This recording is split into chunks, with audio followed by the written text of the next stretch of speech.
My mind is set, my grind is set, my heart on ice cold. I'm only here to even a score. Whoa. My mind is set, my grind is set, my heart on ice cold. We're down right now, but did it before. Whoa. See from here we going up. Made the call, I shown up. Now the game is sewn up. Say my name is blown up. We up, we up, we up, we up, we up, we up, we up, we up. See from here we going up. Made the call, I shown up. Now the game is sewn up. Say my name is blown up. We up, we up, we up, we up, we up, we up, we up, we up.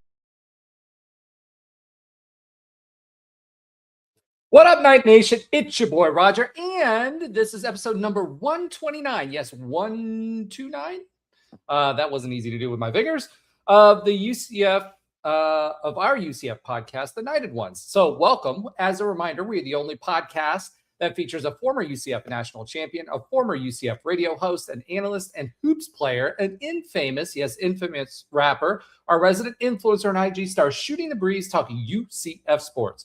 Remember to like, follow us on YouTube, IG, and check out the 70-plus teams and conferences on the College Huddle. I would like to say welcome to the show, last but not least, Josh Lazar, but he flaked out on me too. I've been sick this week. My mom had her birthday on Tuesday night, and unfortunately, we didn't get to do a show, so we figured we'd do one tonight. Unfortunately, that also means that I'm doing solo, but that doesn't mean you can't be part of the show.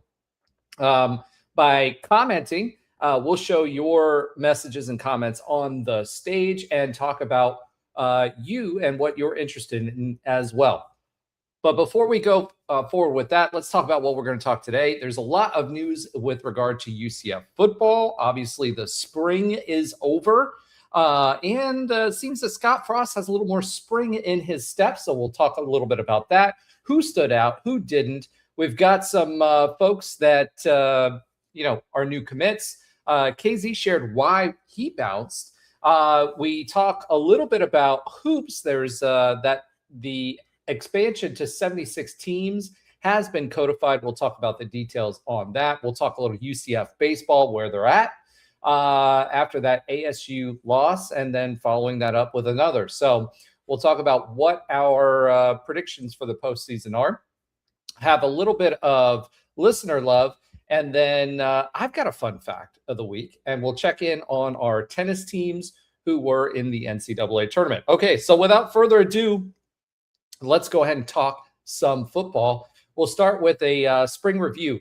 So the biggest thing I can say that came out of spring is there's more positivity. So whether you talk to the running backs coach, whether you talk to Scott Frost, everybody says there's more talent on the roster. They're not doing as much trying to clean up on the ethics and the morals and making sure that you're working hard.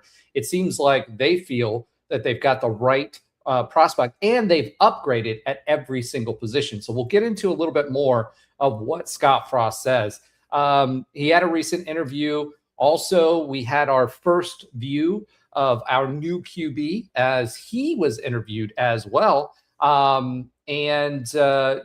Super excited. He's coming back and saying he's been focusing. He's had that meniscus tear. So they finally named it. It was a meniscus that they repaired. But he was excited to be at UCF when he looked at, when he was asked, why didn't you go tour other places? He came out and said he loved the culture, the family, the expectations. So as important as the NIL portal is, the experience that people still have is important when it goes boom in the room. So going back to what Scott Frost said, he said he didn't know about his confidence level. He just says everything feels a lot better. They love the kids that they're working with. It's so much fun coming here every day, partly because of where we are at UCF and partly because the kids.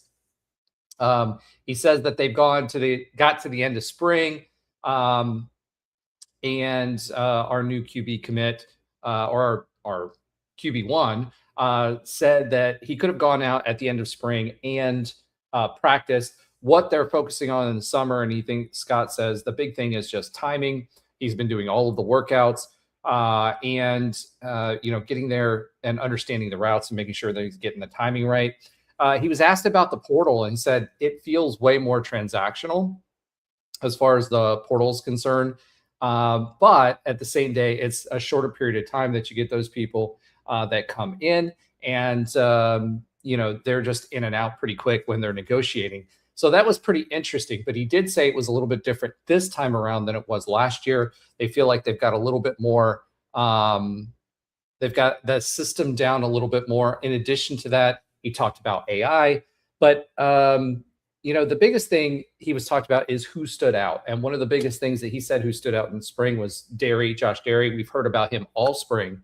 And when asked about that, he said why Josh Derry stood out. He said that he played a lot of football. He's been really productive, but he was just consistent. He learned the offense fast, and a lot of that came with experience. And that's one of the most important pieces for this group is we've got a shared amount of experience. Same way with the running back room.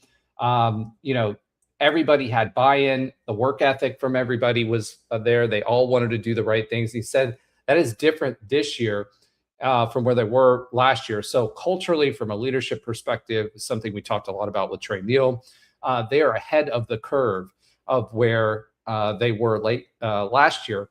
And that should result in success, especially in close losses. The close losses we had, or close wins and close games.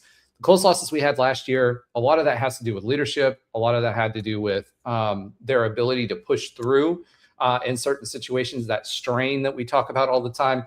And this team, according to Scott Frost, they don't need to push them as hard. They're doing the work in the gym. They're doing the work on the field. They had 14 practices for this spring, which is unusual. We had that open practice, which you didn't really see much, to be honest. The QBs looked better than we were expecting. There's a question, a legitimate question: could our backup QBs be better than last year's starters?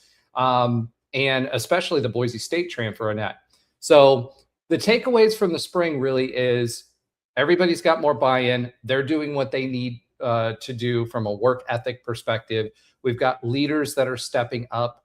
Speedy and Wayne Charles were called out in the receiver room. And then more importantly, on the line, which is the big question for this year, Connor Meadows and Preston Cushman. You want those guys to be vocal. You want those guys to push. And defensively, Lewis Carter. We've talked a lot about him last year, and he, again, balled out in the spring.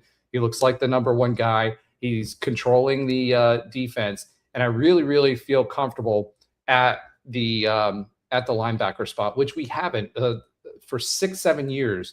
We've talked about the linebacker spot and the questions that are involved with the linebacker spot. The running back room, one of the deepest and strongest on the team, which is great. Tavion Swint is back. If you remember last year, Tavion Swint was a breakout as a freshman, true freshman. We were expecting him to play last year. He had a meniscus tear himself, so that was finally revealed what it was that was the problem. So he sat out the rest of the season. He's come back with a bang from all intents and purposes. If you watch him cut, if you watch his top speed, those are the two big things that stand out. Is he cuts quick and he's got top end speed.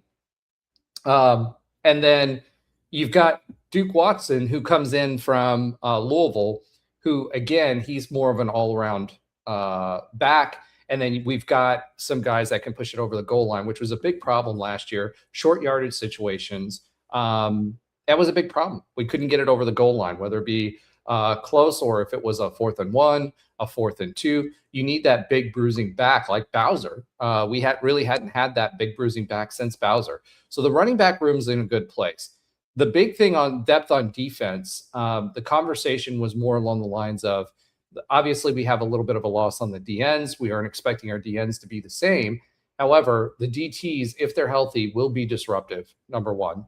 Number two, there wasn't, according to Scott Frost, there wasn't very much drop off from the 1s, 2s, and 3s, which is good for us going forward into the season defensively, right? We knew we were going to be solid on linebackers. We knew we were going to be solid on DBs, but that means they've learned the system. They're in the system. And, if you've got that depth, that means you're going to be able to survive the season. And that's one of the biggest things that we're losing. So if you don't see a large drop off, you can rotate more, whether it be offensive linemen, defensive linemen. And that's really what you want to see.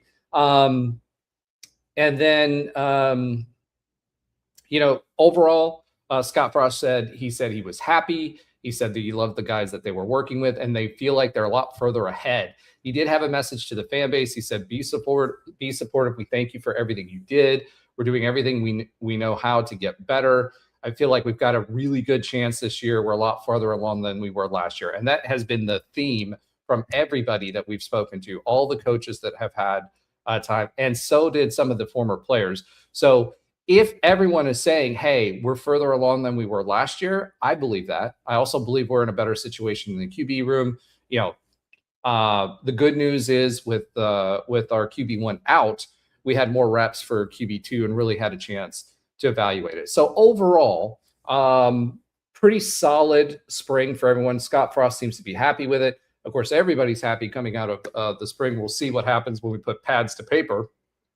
And it is interesting that we didn't get any scrimmages, but he didn't want to get anyone hurt. I think last year with Tavion Swint going out and Day Farmer going out, I think that was the reason why Scott Frost didn't have a lot of scrimmages this year. So, overall, I think we're pretty happy. We're in a good place. We're going into the summer workouts. They're going to push hard for that. And we're excited about that. Another thing that was kind of special that came out this week was KZ. KZ came out, and if you missed it, go check out UCF Sports or UCF Football's Twitter account. He participated in the Why We Bounce series. And if you were a fan or a season ticket holder, you were asked to participate in the Why We Bounce series as well, where UCF came back and solicited and said, okay, we're looking for fans to come out and tell us why they bounce, right? And so KZ talked about it. He talked about 2016 and how difficult that was, especially the first couple of games. He talked about the energy in the room and the locker room. We've all seen the video of the doors just rattling when everybody's jumping at the beginning of the game. He talked about he didn't really think when he was out on the field, especially during that 2017 and 2018 run.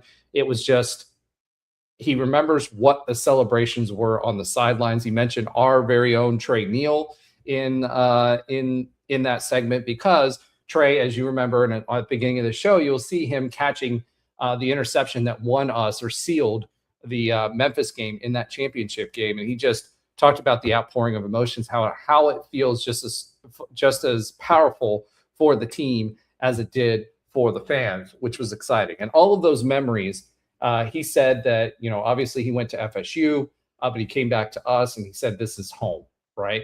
So if anybody is questioning it was controversial at the time, but it is one of those situations where he is a UCF guy. He's dyed black and gold, and he's going to continue to be. And he remembers, the lay game and all of that other stuff when he was going through all of his difficulties. So that was really exciting to watch. If you haven't watched it, go ahead and check it out. Next, we had a couple of recruits that came onto the spring to end the spring. So we had a bunch of guys that came on campus. There's a lot of, these are all 2027 guys. So now, as of right now, we've got 3 2027 guys that are committed. The 2 newest commits are Connell Jackson out of Cardinal Mooney, 5'11", 185 pounds. It's a Division 2 school, 2A school. Won the championship with that team. He made a big difference for them. He's actually ranked number 71 in the position, number 87 in the state. So a top 100 guy. Had offers from Auburn, Georgia Tech, Kentucky, Louisville, and a bunch of other P4 teams, including Virginia Tech, NC State, Michigan State, Pitt, UNC, Wake Forest, Purdue, and then the Cows, but we don't call them as part of the team because they're not P4 worthy. So again, he's a fullback or running back, really, 5'11", 185 pounds. Had a bunch of yards. He's rated as at 247. He's rated as a 86 3-star in Rivals, an 89 3-star, which is 89's borderline, getting to a 4-star running back. And again, when you've got Auburn, GT, Georgia Tech, UK, Louisville, Virginia Tech, all those guys throwing you money and an offer, he's pretty solid. So that Florida treatment, that South Florida treatment, is something that is something that's real, and that speed is real. The next one is Noah Robinson. Noah Robinson is from Vanguard Ocala. We've got lots of recruits from Vanguard. If you remember a few of those, including a certain number 8 quarterback who was our first big quarterback that went to the NFL and played for the Vikings. He is an 84, 6'4", 234 pounds. His position is defensive lineman, so good size as far as height and weight. He's going to put some weight on when he's here, but he's got good burst off of the line. Rated 86 by Rivals and 247. He had his offer list wasn't as impressive, but he's kind of one of those under the radar type of guys in the class of 2027. I expect, Vanguard doesn't have as big a following as the South Florida guys, especially when it comes to the camp series. As we all know, that camp series is super important. But 2 early commitments to bring our total to 3, national rank of 73rd and 14th in the Big 12, but that'll rise soon. So super excited for that, and more to come because we had a bunch of guys on campus as well. I'm just going to put a quick comment in here.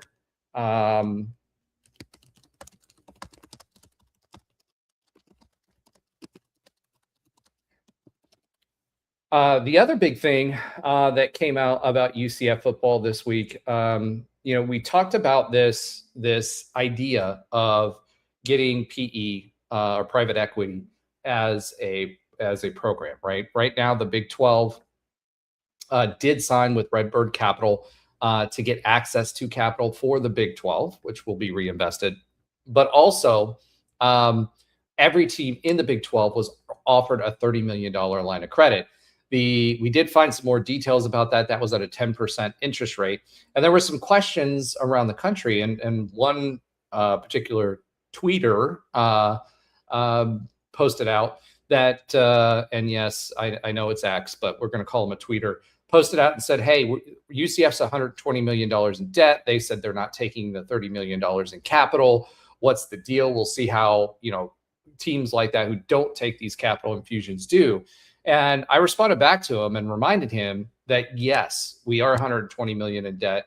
That's largely due to the new stadium upgrades that we have. However, our situation is different. We have the TDT funds that are coming in. We took out bonds and loans to be able to front the money, basically, for that for those improvements to the stadium. However, that money is going to be paid back by the TDT or Tourist Tax Development funds annually for 10 years, and that'll be paid off. So when it comes to that, my big thing is no money, no problems. And what I mean by that is, as a business person, when it comes to private equity is never in it for the benefit of the people that they're working with. They're always in the benefit to either buy influence or eventually buy the whole team when you need more money to keep it going. UCF's in a good position. We don't need it. We don't need the money. And as I pointed out to that other tweeter, we have other funds that are paying for the debts that we have. So no money, no problems when it comes to us and taking that capital. If you guys have a different opinion, feel free to post it in the comments and we'll talk about it on the show. But I still hold firm that, yes, it's nice to have 30 million at 10%. But the bond rate and having it paid for free is cheaper and something that I would want to do as well.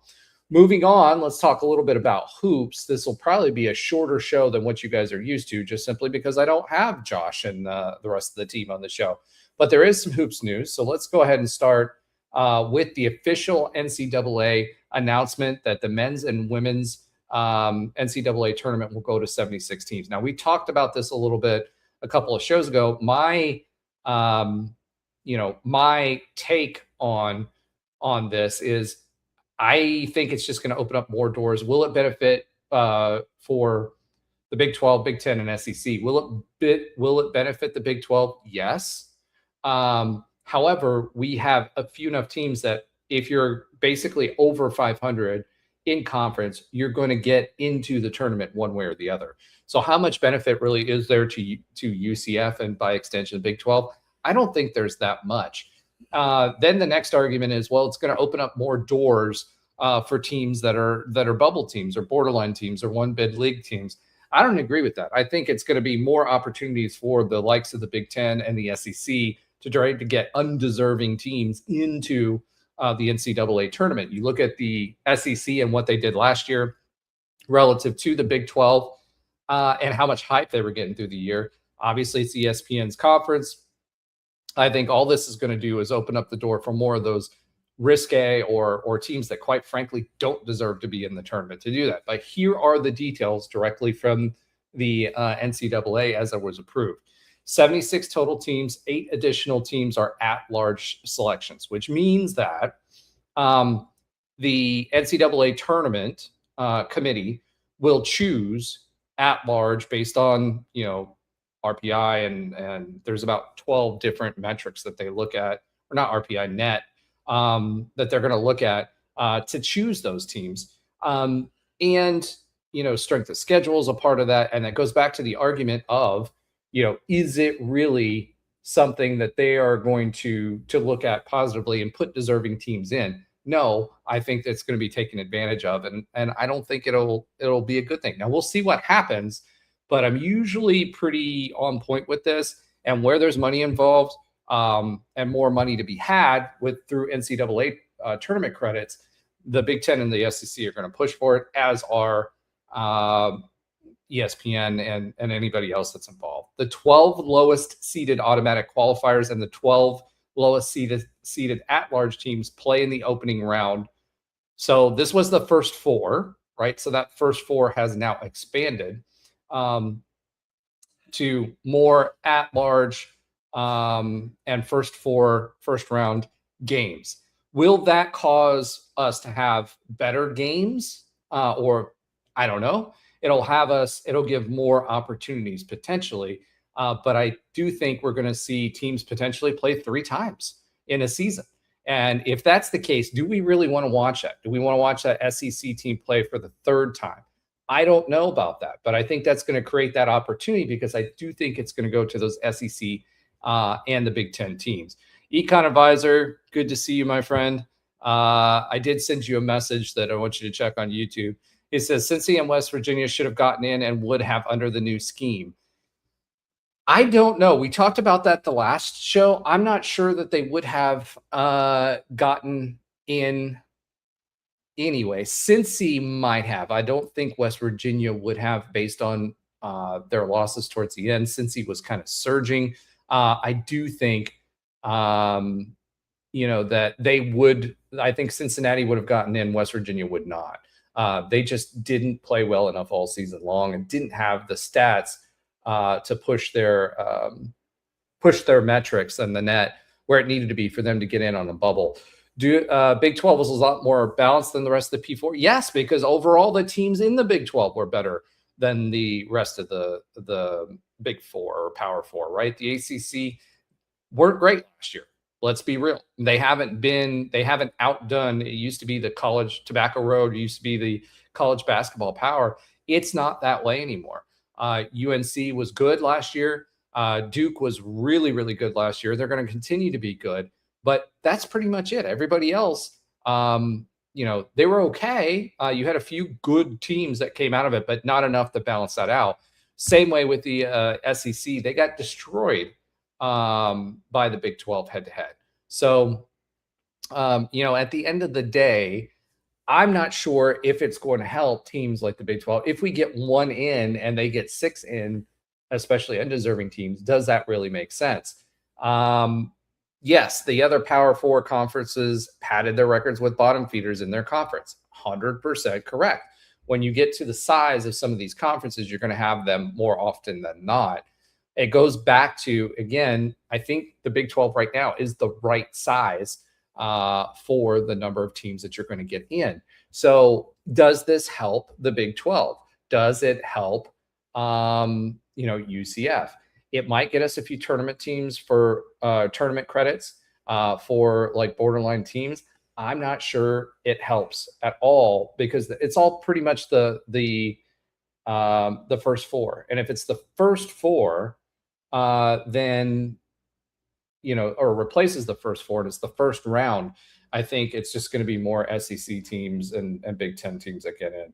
Next, it says 12 games with 6 at-large and 6 automatic qualifier games. Each will be played as triple headers on Tuesday and Wednesday. What this does do is it gives you more basketball games throughout the tournaments and specifically on that first four. So if you enjoy that first round, you're going to get more hoops games. The 12 teams advancing from these games would join the other 52 in the round of 64. So basically, same setup as what you had before. Instead of the first four, you've got the first 12, I guess. 6 of the games played Tuesday and Wednesday will continue to be played in Dayton, while the other 6 games will be played on Tuesday and Wednesday at a place that is yet to be determined. So that's going to give another community an opportunity. We'll see where that lands. Now, on the opening round changes, these are the changes that were published by the NCAA. There are, I'm going to go through 2011 to 2026 versus 2027, because again, it expanded in 2011. There are 4 total play-in games versus 12 total play-in games. 4 automatic qualifiers that'll get in versus 12 automatic qualifiers that'll get in. Same way with the at-large, 4 and 12. 2 games per day and 3 games per day per site.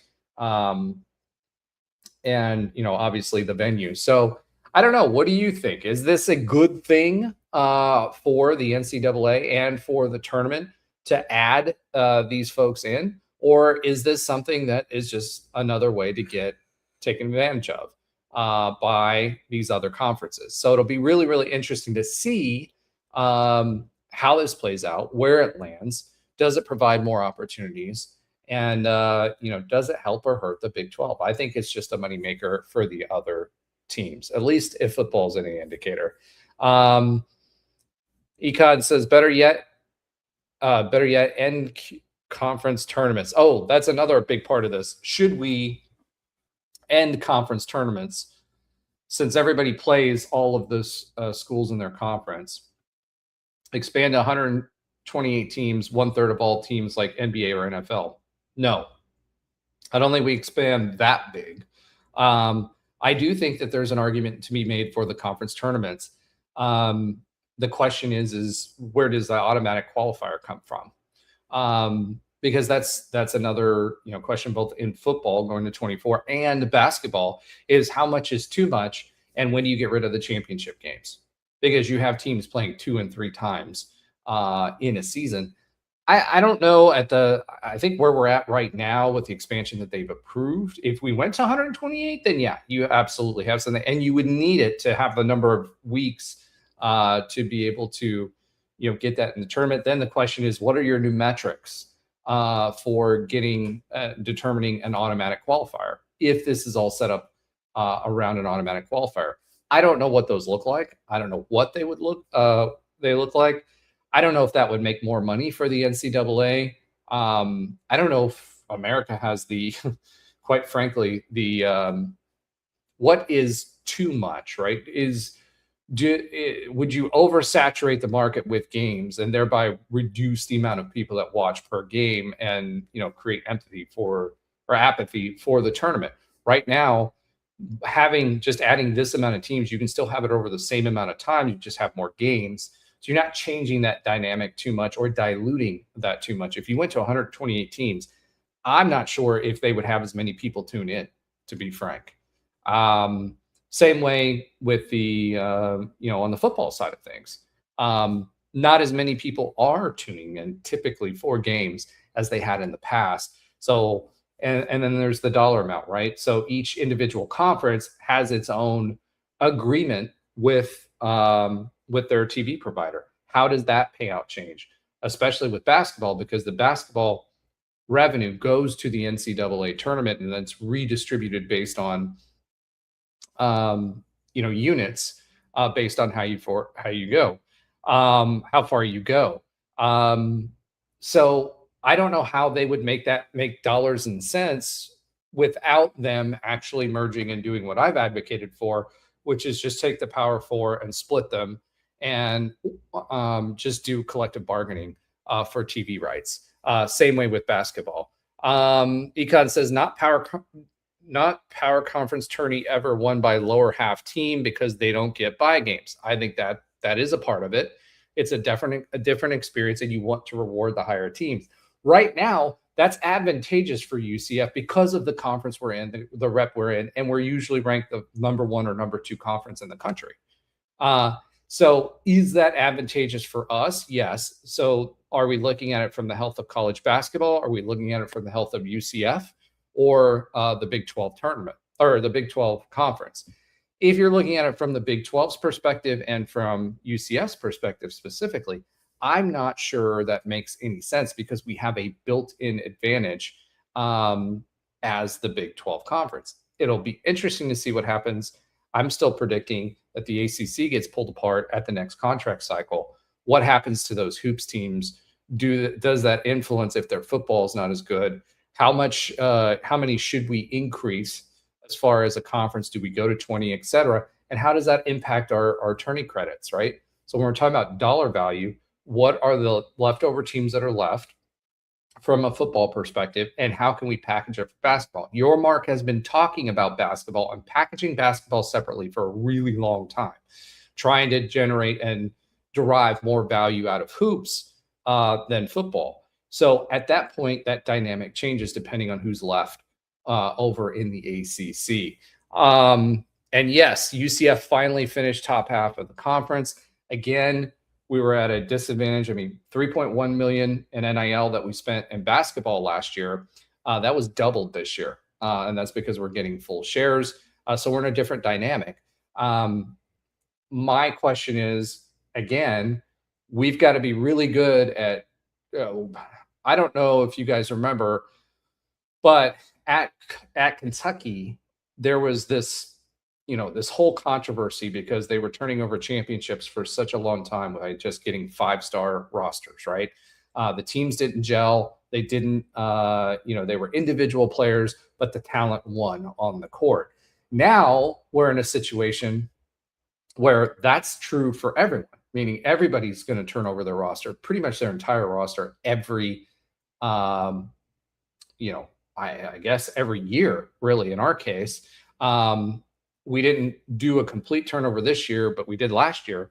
And can you build a program, an identity? Because if you get the best, your question is, you get the best players you can, which may not necessarily fit your system the best.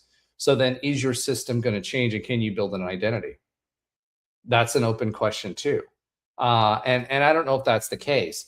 And speaking of NIL, since we're speaking of NIL, a certain Mr. Burks, has he gone bust? Burks was going to and due to sign with us all the way up until 24 hours before the closing of the NIL period. His agent told Burks that he needed to go and shop himself and see if he could get more money. He thought he was going to be able to get more money. He his agent reached out to a bunch of different programs, and Burks, again, he's a little spotty when it comes to some games. Some games he shows out and he carries the team like at UCLA. Some games he just completely disappears. He disappeared for stretches late in last season. And so what he found out was he went out, tried to get more value than what UCF was offering, and they said no. He wasn't getting the offers that he was looking for. So what does that mean? That means that now he's trying to come back to UCF.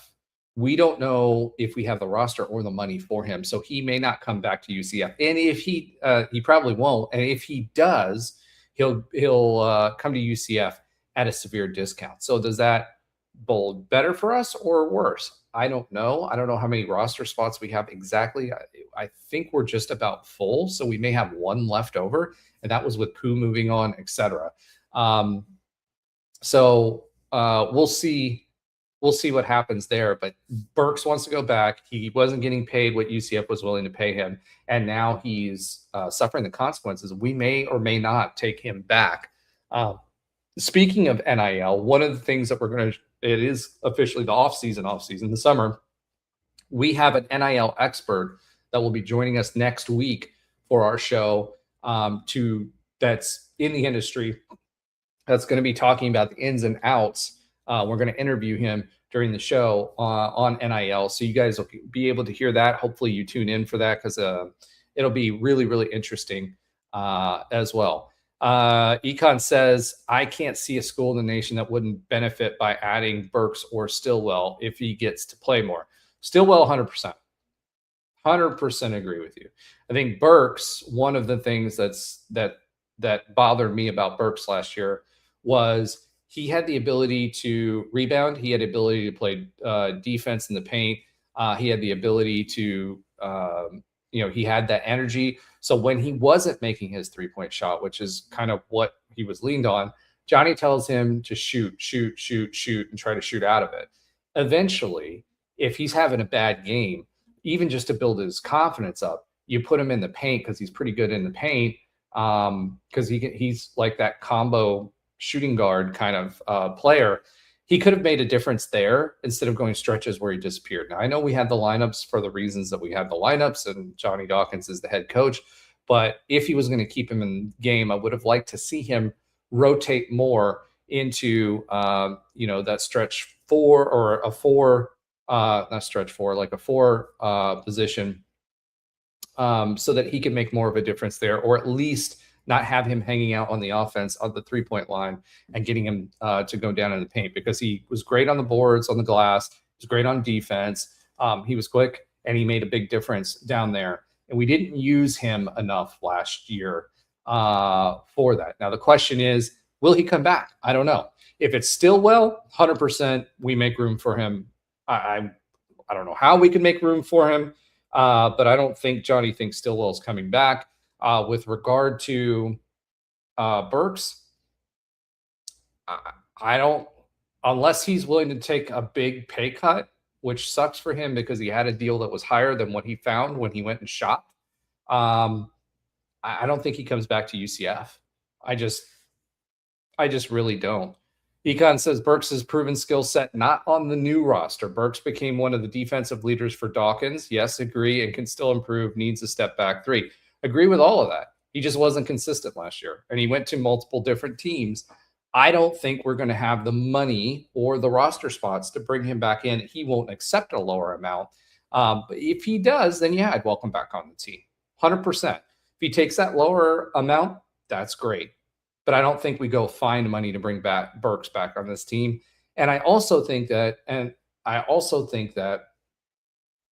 he kind of burned some bridges when he left, the way he left 24 hours before the end of the deadline, when everybody expected him to resign.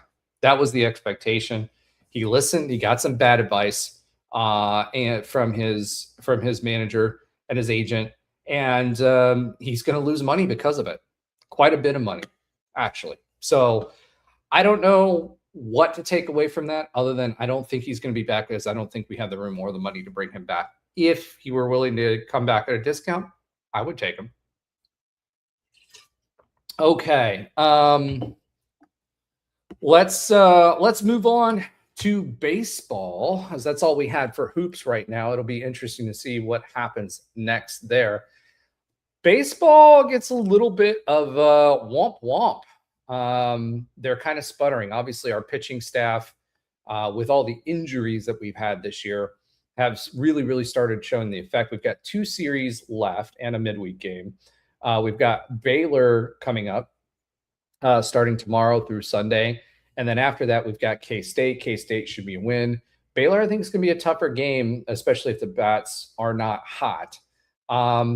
There's been times where the bats have kind of quieted down, and there's spurts where the bats look great. My problem with where the team's at right now is the pitching. The pitching staff's depleted.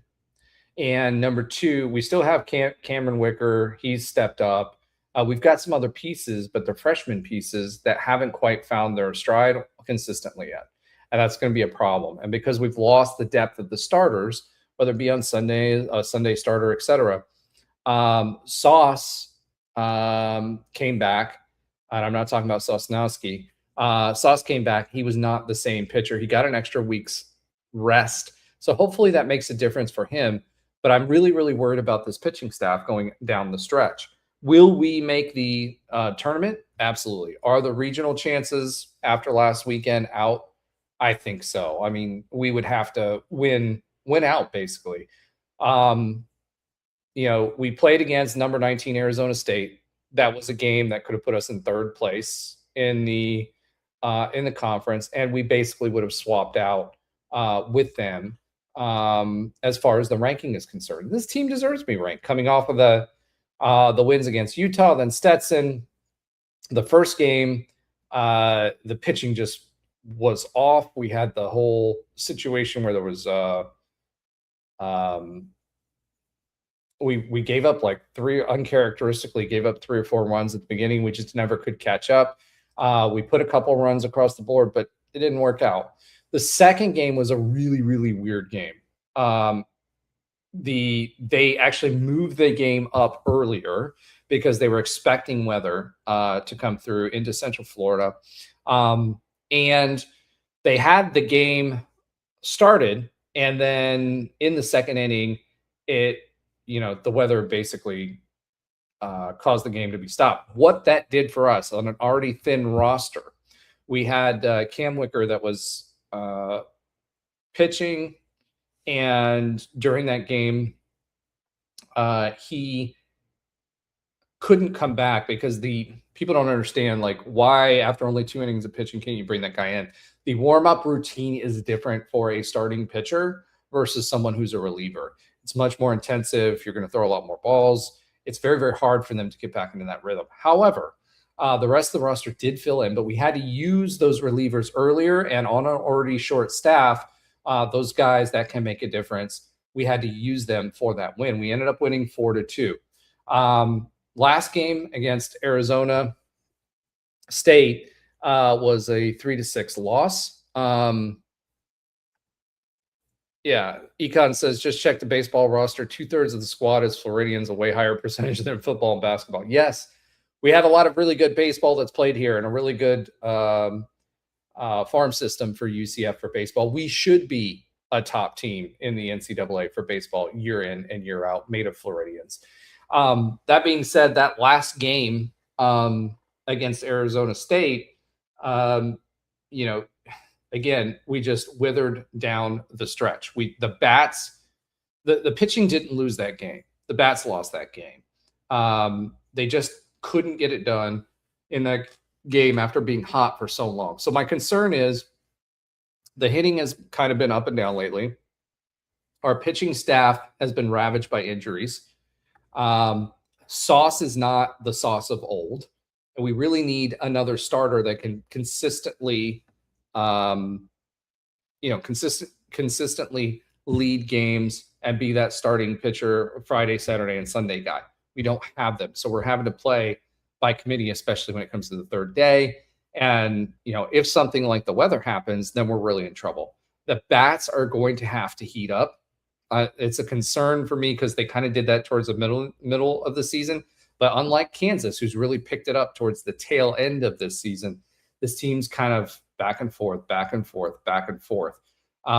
Again, Arizona State, they are the number 19 team in the nation. They are one of the best offenses in the nation. The pitching staff, with the exception of the first game, held their own, but the hitting is really what concerned me more than anything else.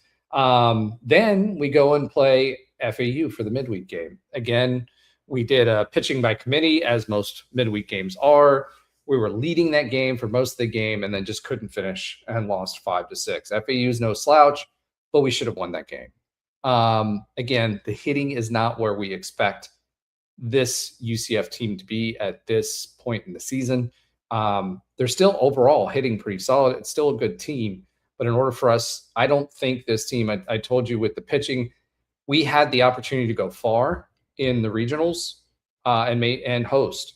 And unfortunately, I think the injury bug has kind of hit us. and the hitting has been a little too inconsistent to make up for it. Next up, we have Baylor. Where does that leave us, really? Where does that leave us overall within the Big 12? We're still the number 4 team in the Big 12 conference. We're 15-9. We're neck and neck with Arizona State, the number 19 team in the country, 8-4 at home, 7-5 away. And if you look at Baylor, Baylor is 11-13, so that should be a win. K-State should be a win. They are worse at 9-15. So we should end the season, the regular season, on a high going into the Big 12 tournament. If we win both of those series, let's say we don't sweep them. Obviously, if we swept them, it would be great. That would add 4 wins to our win total. And at 4 wins, that puts us at 19 and 11. 20 wins really get you into the tournament, but this team is tournament bound no matter what. They've just won too many big games, etc. So do I think this team will make it? Yes. Do I think Baylor will? Yes. Do I think they'll beat Baylor? Yes. Do I think they'll beat K-State? Yes. Will they be shipped off to Tallahassee for the regional again, like we seem to be every year? Probably. Hosting a regionals is pretty much out at this point. And the question is, how far can they go with the pitching staff that they have? And I don't know. I honestly don't know. I don't think – I'm hoping it's not a situation like we typically have where we get to the last game. It's us against FSU and at the Tally Regional, and we end up losing. So to your point, Econ, yes, the Big 12 is a tough conference to play baseball in because all of the Western and Sun Belt teams – agreed. Arizona State have been known for baseball for many years. Arizona State specifically. So is this an easy baseball conference? No. You've got Texas teams in here as well. TCU usually is a pretty good. They were expected to win the conference this year. We beat them this year. But TCU is usually pretty good. And then you've got Arizona State. West Virginia, for some reason, I don't know why their baseball team's so good.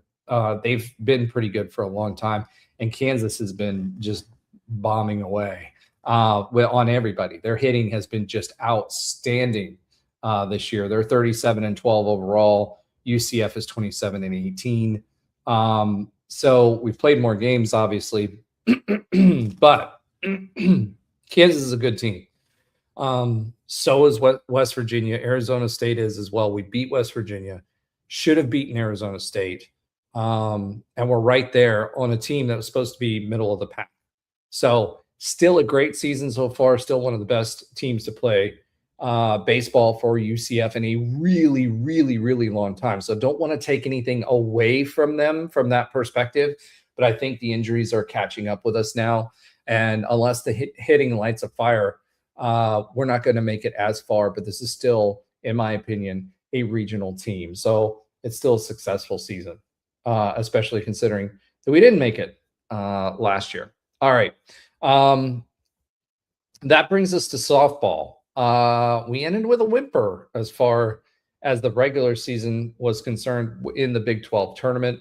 Although I don't think it would have made much of a difference, as we would have had Texas Tech up next if we won. Softball played versus Kansas, the 5 seed. We were the 4 seed. Again, we earned that 4 seed over Kansas based on beating Iowa State and winning the Kansas series as well.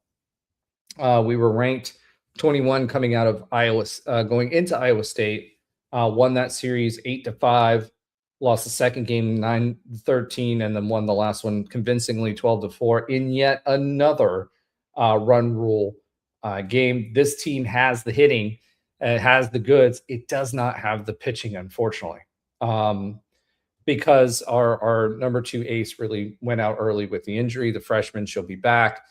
This team does have a lot of juniors on it, so they'll be back for next year as well. But they're hitting really well. So we went up 4-0 in this game in the second inning. So everything was looking bright for UCF.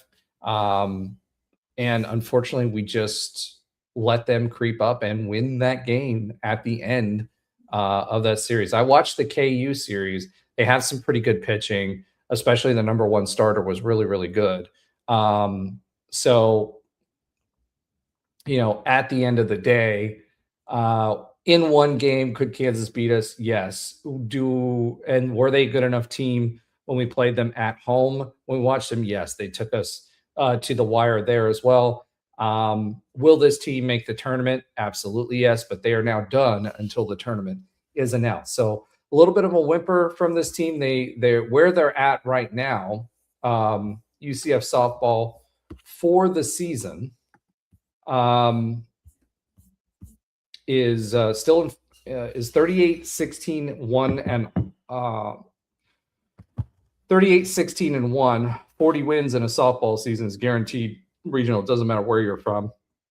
In the Big 12 conference, 38-16-1 will definitely get you in a regional, and this team deserves to be in one. Texas Tech, far and away the best team this year. Their $1 million pitcher helps with that. Oklahoma State, who we beat, comes in number 2. Arizona, number 3. And then UCF at number 4, finishing the regular season at number 4. So will UCF make the regional? Yes, but unfortunately for the ladies, they'll have to wait until the tournament is over to hear their name called. All right. That's it for softball. Let's go ahead and swim it to a little bit of listener love. Econ was all over it this week. He says, Mr. Dean is an insane scorer around the basket at Upstate. He was injured most of last year. Check his highlight reel. He scored 10 times and shot 57% at Upstate. Let's see how he does against the Big 12 was our response. And he said, and he needs to work on defense like his brother has high steals numbers. So the big thing with that for Mr. Dean is we're going to have a lot of really, really good for hoops. We're going to have a lot of really, really good offensive players, a lot of scorers. Question is how do they gel together? Because most of them are individual scorers. And we kind of caught lightning in a bottle last year by being the smart move and bringing in Stillwell along with Fulks. It's not going to be the same offense again this year, folks. So for those of you that are worried about guys coming in and playing the offense, it won't be. We have too many individual scorers, too many hot hands. So it'll be interesting to see who stands out, who makes the cut, and who does it in Big 12, because it will be a different team and a different look this year. And there isn't a whole lot of really good defenders, although I expect Bull to be a lot better in the paint this year. He's grown quite a bit. So it'll be interesting to see what happens there. Econ says, can play against heavy athletic front lines, have good defensive players, great drivers, and pure scorers, steal artists, board crashers, and shot blocker, 2 assist guys too. When he's talking about the transfers, he said last year 2 of the transfers didn't pan out. Johnson took a while to find his role as a key reserve and not so much of a liability on defense. Still was remarkable on how many transfers did play. Yes, 100%. We rolled through most of our roster throughout the year, and different players were top lead scorer throughout the year. Kugel was leading scorer at the beginning of the year. He kind of tapered off, and you saw what happened with the rest. Econ also says he gives us a breakdown of position of some of the size that we have. John Bowles, center, 7'2", 210. Elijah Holsway, 7 foot, 270. I don't think he's going to be much of a difference maker. I didn't see much out of him last year that was going to make a difference. It's okay for size. Churchill Boss, 6'10", 260. I'm interested to see what he does. He's a senior, averaged 8.4 points per game. Remember, Bull is just as a sophomore, was just a sophomore last year and will be a junior this year. He had 5.7 rebounds, assists, 0.5. Bull's going to be exciting to watch. So it'll be really, really interesting to see what happens there. Econ is checking here live about tennis. We'll talk about tennis here in just a minute, but you're right. He says only one guy on the tennis team is American, lots of foreign folks on the rowing team, but also 11 Floridians. 100% true. Also have 2 of the top steel guys in the nation, the Dean brothers. Yes. So defensively, that will be interesting to see how that goes. So last week had lots of folks involved as well in the show. Thank you, everyone who comments. Make sure and participates in the show. Make sure to like, subscribe, follow, tell your friends. Thank you. You are the reason we do this show in week in and week out. Okay. Since we don't have Josh, I'm going to have to step into his shoes. I don't know if I can do that. But his shoe game is, if you've ever met Josh in person, his shoe game is very much almost as good as mine. But let's talk a little bit about Josh's sometimes funny fact of the week. So Josh is not here, so I'm going to be doing this. I looked up a stat, and this really blew me away. In 2009, the UCF football team, and I'm just saying it because I don't have anybody to ask. In 2009, the UCF football team did not punt until the 4th quarter against UAB, which is crazy. And there was only 8 minutes and 33 seconds left. It was the 6th straight victory in Conference USA, allowing them to finish regular season 8-4. They scored on 6 of their first 9 possessions, racked up 435 yards of offense. It was almost a perfect game offensively until that punt at 8:48 with 8:33 left in the 4th quarter. The only time UCF has gone that long, except for 2017 and 2018. So that was your fun fact of the week. So let's go ahead and get an update on other UCF sports that Alan and Andrew do not watch, and probably Trey, but that's okay. So a couple things before we go into this. Alan, we have a little bit of baby fever going on. We talked about Trey. Alan is expecting anytime now too, so he's a little indisposed.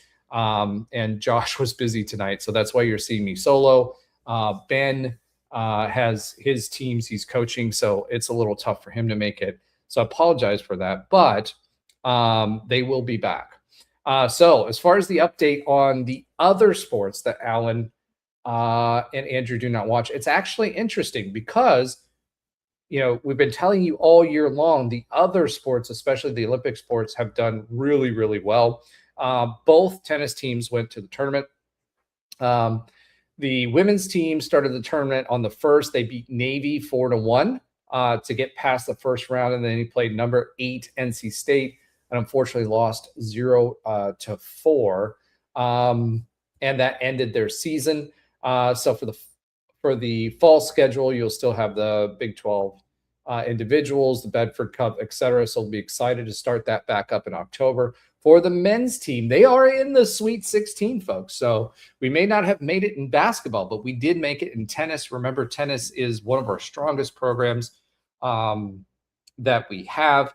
And they started their NCAA tournament on the 1st against South Carolina State, beat them, swept them 4-0, had a come from behind victory versus the number 19 Florida Gators, and ended up winning 4-3 to earn their Sweet 16 bye to play number 4 Wake Forest. And here's the thing to remember, folks. This team overall is 22-6. Played in a tough Big 12 conference, and they're a really, really, really solid team, a ranked team, not as highly ranked as Wake Forest, but pretty close. So this is UCF in a super regional at number 4 Wake Forest. I think they have a good chance to move forward. They play tomorrow at 5 p.m. Eastern Daylight Time. And if you have the chance, I know most of you will be working, make sure you're watching. They are not at UTSA. They played UTSA the first 2 rounds of the tournament because we did host.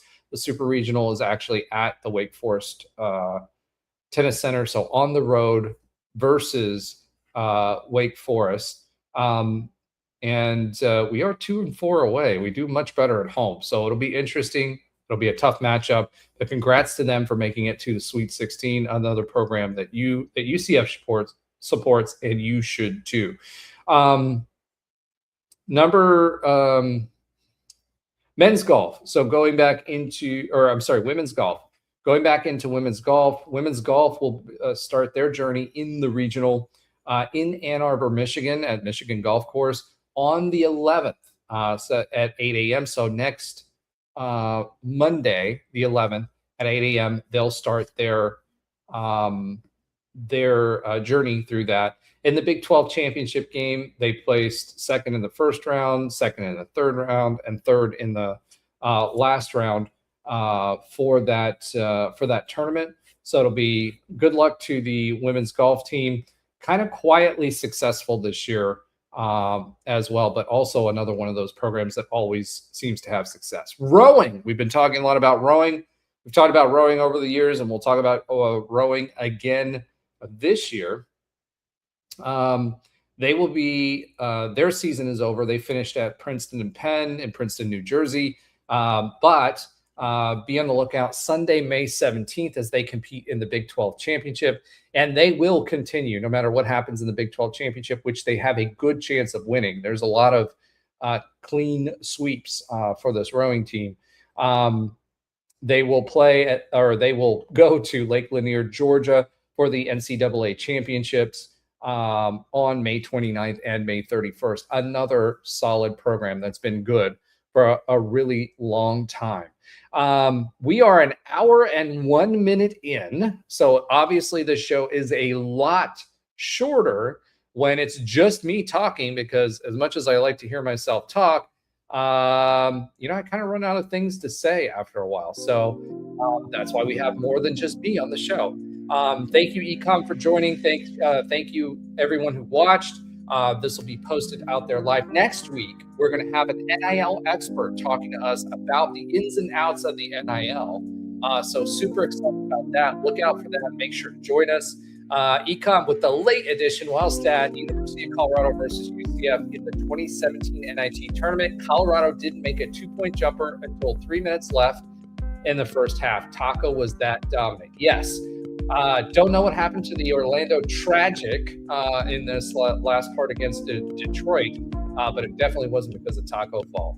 All right, folks, thank you so much for joining. Make sure you like, subscribe, share, tell your friends. Go Knights, and thank you, Charge On.